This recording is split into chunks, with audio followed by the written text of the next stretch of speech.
Hello Libra, Sun, Moon, Rising, and Venus signs. Kamusta kayo? Sana po'y nasa mabuti kayong kalagayan. Welcome back po sa Star Tarot. Kung bago kayo rito, welcome din kayo. Thank you sa inyong support. I truly appreciate it. God bless you all. Tingnan natin ang mga mensahe ni Libra. We have positive work outcomes and consistent efforts will bring rewards and a major purchase is worth making. Wow, Libra. So siguro sa ngayon, ano kayo, meron kayong bibilhin, big purchase ito, maaring sasakyan yan, maaring lupa, bahay, siguro, maaring handa na kayo para dyan. So, um, panahon nito ngayon. So siguro merong magandang deal siguro na makukuha kayo at this time.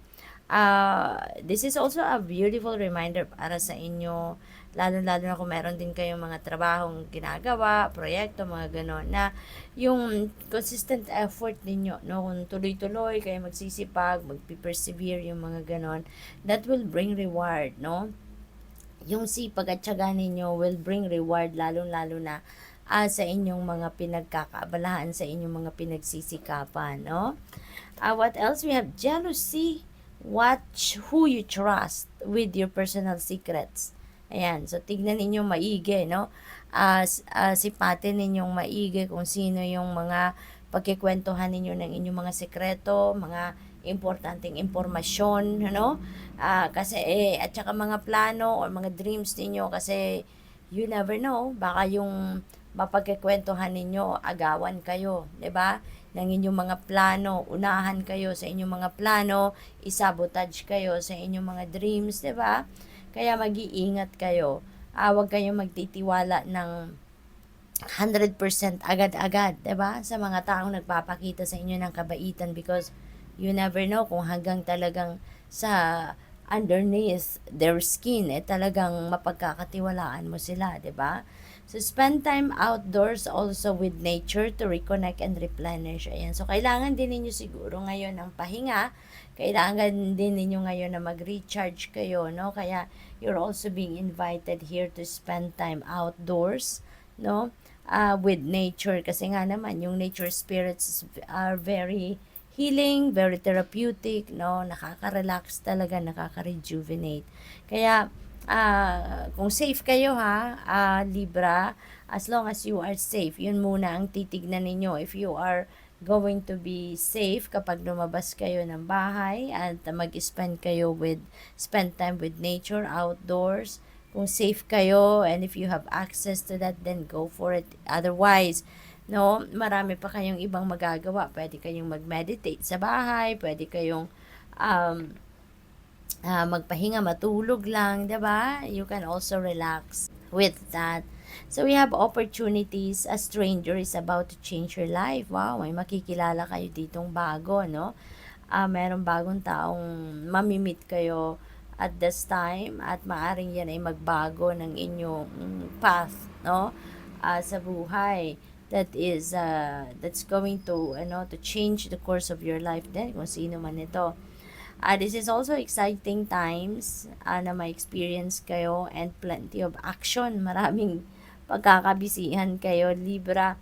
Maraming activity siguro kayong gagawin. Plus, a special family reunion looks likely. Ayan. So, siguro nga, may mga bisita din kayong dadating. Maaring may mga iimbitahan kayong bisita. Maaring kayo yung mag-held ng mag-host ng party na to or ng family reunion na ito. What else? We have declutter. Declutter your life. Ayan, hindi lang ng physical space ninyo, kundi ng buhay ninyo mismo. Let go of correspondence, objects, and people you no longer want. Ayan. So, kung ano man ang mga bagay, tao, sa buhay ninyo na hindi na ninyo kailangan or nakikita ninyong hindi naman nagsiserve ng inyong highest good, ay tanggalin nyo na yan. Alisin nyo na sa buhay ninyo, because that is just a clutter. Hindi yan maghahatid na sa inyo ng positive energy, someone will hurt your feelings and reveal a new side of themselves that you may wish to avoid. Ayan, so siguro meron ditong magdudulot ng sakit ng inyong kalooban, no? This could be someone sa paligid ninyo, katrabaho, kaibigan, kapamilya. This could be anyone, ano, na ma-hurt kayo nito. At dyan ninyo makikita kung sino ang totoong siya. Dyan ninyo makikita ang kanyang tunay na pagkatao, no? Libra, sa mga gagawin niyang yan sa'yo. What else? We have burnout. Nako, kaya kailangan ninyo magpahinga, ano?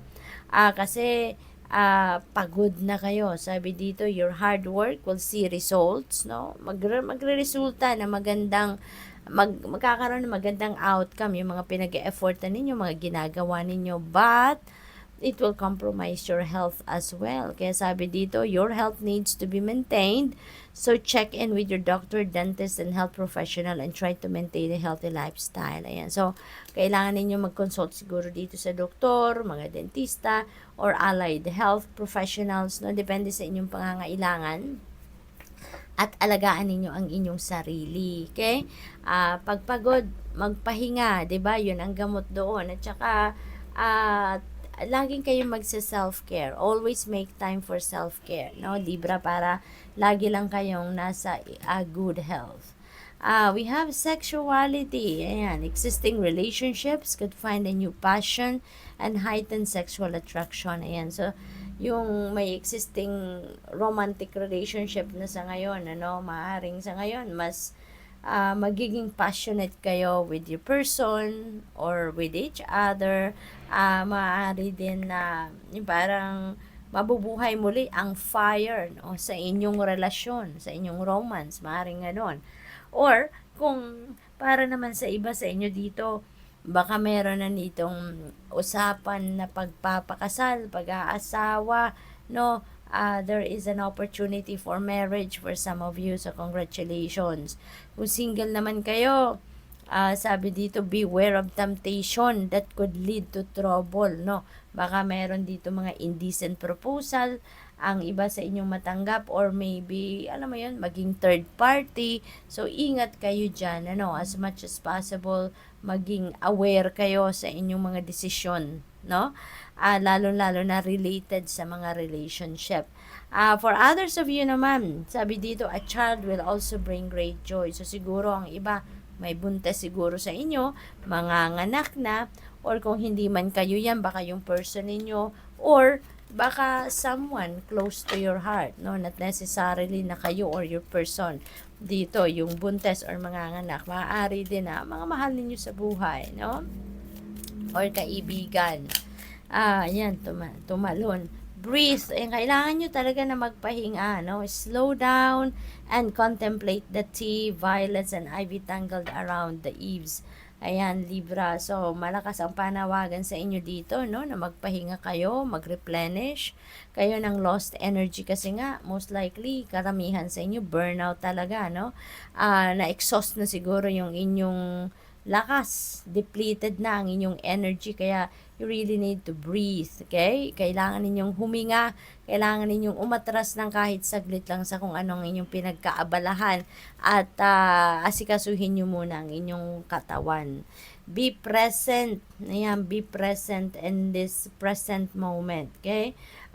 Mahalaga ang bawat minuto na tumatakbo ngayon or nangyayari, kasi kung ano man ang mga kaganapan ngayon, ano mga bagay nag-unfold sa buhay ninyo right at this time, nako, Libra, you really need to enjoy it, you really need to savor it, kasi hindi na yan mangyayaring muli, hindi na yan mauulit muli, exactly as how it unfolds sa ngayon, no? Maaring mangyari sa isang araw, sa isang linggo, ang same pangyayari, pero hindi eksakto, no, doon sa kung papaano yan nangyayari sa ngayon. Kaya maaaring ma-miss ninyo, 'di ba? May mga elemento na kung ano mang nagaganap sa buhay ninyo ngayon na maaaring ma-miss ninyo, 'di ba? At hindi na yan mangyayari pang muli. Kaya you really need to be present in the here and now.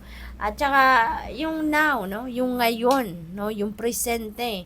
Ito yung most powerful time sa buhay natin. Ito yung powerful period sa buhay natin, yung present, hindi yung nakaraan na or kung ano yung parating. Kasi Wala tayong power over that, no? Yung tapos na yun, wala na tayong magagawa doon. Kung yung paparating, hindi rin natin alam, di ba, kung anong paparating. Kaya, wala din tayong control over that. Kaya, yung meron tayong magagawa is yung ngayon, no? So, what else? We have strength. Ayan. So, physical strength ito, Libra, na kailangan ninyong bawiin. Kailangan ninyong ibalik sa sarili ninyo. Magpahinga kayo para maibalik ninyo yung inyong physical strength, no? Physical vitality.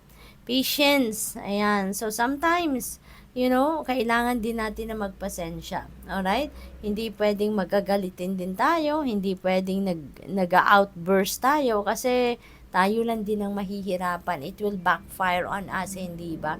Kaya mas maiging kalma lang, mag-practice ng patience. No? Same thing doon sa kung ano man ang mga, let's say, may mga hinihintay kayong ganap sa buhay, may mga opportunity kayong inaasahan. Sometimes hindi rin tayo pwedeng magmadali dyan, kasi 'di ba, let's always remember that lahat ng bagay naman nangyayari according to the divine order and timing. So kahit anong effort natin, kahit anong pilit natin, if it's not meant to happen yet, it will not happen. Kung hindi din yan parte ng divine plan para sa atin, hindi rin yan mangyayari. Kaya, let's just be patient, practice patience, and while we are practicing patience, makinig tayo at sundin natin kung anong bulong ng intuition natin. Kasi for sure, may guidance sa atin ang universe at binibigyan tayo ng gabay kung ano ang mga dapat nating pagtuunan ng pansin sa ngayon. Move. Ayan. So, merong movement dito na mangyayari. This could be physical movement talaga. Maaaring merong relocation din ang iba sa inyo. Maaaring merong mga activities, no, nagagawin kayo. Kung ano-ano pa, no? Ayan na nga, no, pinakita lang sa akin ng guides ko yung reunion, di ba? Nakalagay dito, plenty of action. Kaya there's a lot of movement talaga na mangyayari dito. So you also need to be physically fit and ready for that, no? Para magawa ninyo ng tama, mga ayos, makakatulong talaga kayo. So good luck. Thank you for watching. Love and light. Namaste.